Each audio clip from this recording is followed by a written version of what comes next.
ঢেলে দেব। দেখো কতটা সুন্দর হয়েছে, মনেই হচ্ছে না যে এটা বাড়িতে বানানো।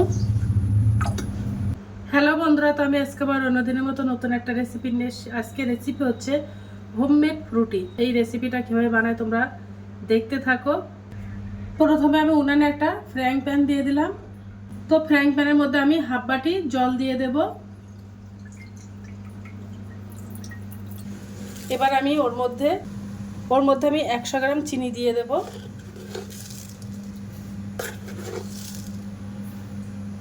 তো 100 গ্রাম চিনি দিয়ে দিলাম, গ্যাসটা অন করে দিয়ে দিলাম।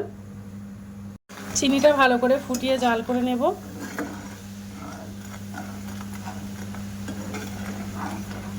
এই ফ্রুটিটা বানাতে দেখো আমার পাকা আম লাগবে আর একটা কাঁচা আম লাগবে।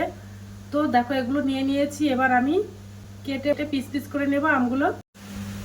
দেখো চিনির শিরাটা বানানো হয়ে গেছে। এবার আমি গ্যাসটা অফ করে দেব। তো আমগুলো আমার কাটা হয়ে গেছে। এবার আমি ফ্রুটিটা বানিয়ে নেব। তো দেখো প্রথমে আমি একটা উনানে কড়াই দিয়ে দিয়েছি, আর যে কাটা আমগুলো ছিল ওই কাটা আমগুলো আমি কড়াইয়ের মধ্যে দিয়ে দেব। কাঁচা আমটাও কেটে নিয়েছি, ওটাও দিয়ে দেব। আমটা যেন সিদ্ধ হয় তার জন্য আমি 1 বাটি জল দিয়ে দেব। দিয়ে এবার আমটা আমি ভালো করে সিদ্ধ করে নেব। গ্যাসটা অন করে দিলাম। তো আমটা দেখো আমি ভালো করে সিদ্ধ করে নেব।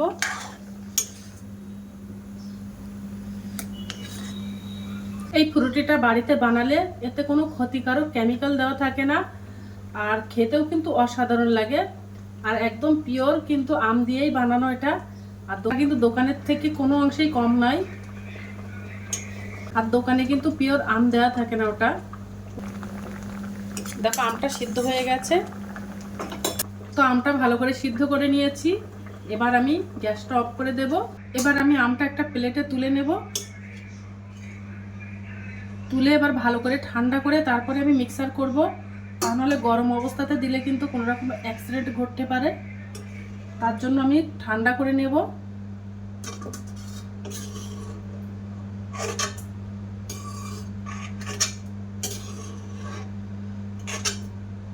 তো আমগুলো ঠান্ডা হয়ে গেছে। এবার দেখো আমি একটা মিক্সার জার নিয়ে নিয়েছি।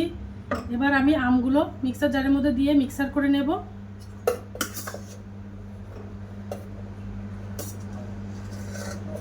দেখো আমটা আমি মিক্সার করে নিয়েছি। এবার আমি একটা ছেঁকনি দিয়ে ছেঁকে নেব, এর মধ্যে কোনো রকম আঁশ যেন না থাকে তার জন্য।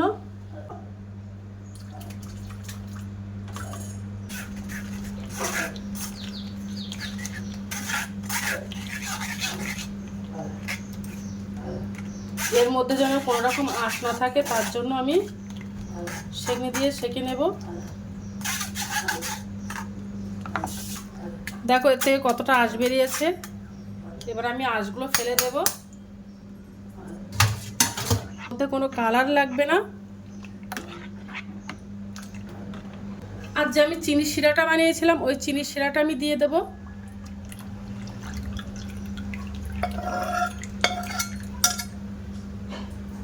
দিয়ে এবার ভালো করে মিশিয়ে নেব।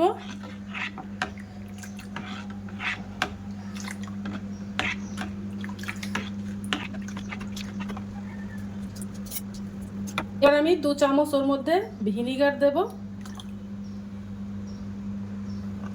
এই ভিনিগারটা দিলে অনেকদিন তোমরা সংরক্ষণ করে রেখে দিতে পারবে এই ফ্রুটিটা। আর এই ফ্রুটিটা খেতে কিন্তু অসম্ভব সুন্দর হয়। ভিনিগারটা দিয়ে আবার ভালো করে মিশিয়ে দেব। দেখো কতটা ঘন হয়েছে। এইভাবে এই ফ্রুটিটা বানালে অনেকদিন তোমরা সংরক্ষণ করে রেখে দিতে পারবে। আর এর মধ্যে কোনো ক্ষতিকারক আমি কোনো কেমিক্যাল দেই, কোনো ফুড কালারও দেই, বুঝতেই পারবে না যে দোকান থেকে কেনা কি বাড়িতে বানানো। তোমরা একবার হলে ট্রাই করতে পারো। আর ভিডিওটা ভালো লেগে থাকলে আমার চ্যানেলে একটা লাইক, কমেন্ট, শেয়ার এবং সাবস্ক্রাইব করে দেবে। ফ্রুটির বোতল নিয়ে নিয়েছি, এই ফ্রুটির বোতলেই আমি ভরে নেব।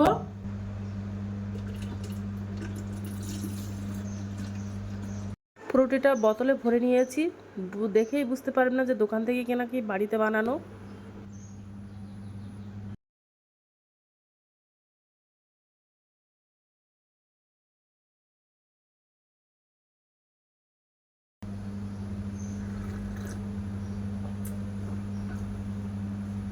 অসম্ভব মজাদার হয়েছে।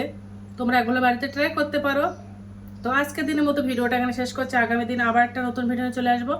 তো টাটা, বাই বাই, সবাই ভালো থাকবে, সুস্থ থাকবে।